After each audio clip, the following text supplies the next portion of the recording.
মুখ দেখে নয়, মন দেখে, ব্যবহার দেখে মানুষকে চিনতে শিখুন। কারণ নুন আর চিনি পাশাপাশি থাকলেও দুটো কিন্তু কখনোই এক নয়। সম্পর্কের মধ্যে মিষ্টতা এগুলো দরকার, তবে সম্পর্কের মধ্যে একটু মাঝে মাঝে নোনতা ভাবও ভালো, নইলে জীবনটা পানসে মনে হয়।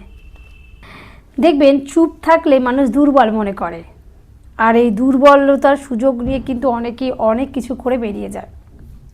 কিন্তু মাঝে মাঝে চুপ থেকে একটু বেরোতে হবে, একটু কথা বলতে হবে, মানুষকে বোঝাতে হবে যে আপনিও কিছুতে কিন্তু কম যান না।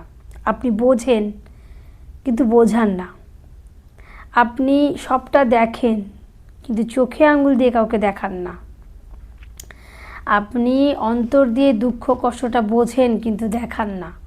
আর এই যে দেখান না, এটাই কিন্তু অনেকে আপনাদেরকে ভুল বোঝে।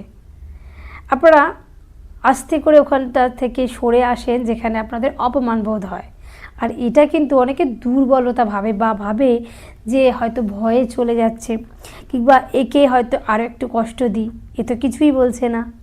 তবে কি জানেন তো, মানুষ কিন্তু দুর্বল হয় না, পরিস্থিতি মানুষকে দুর্বল করে দেয়।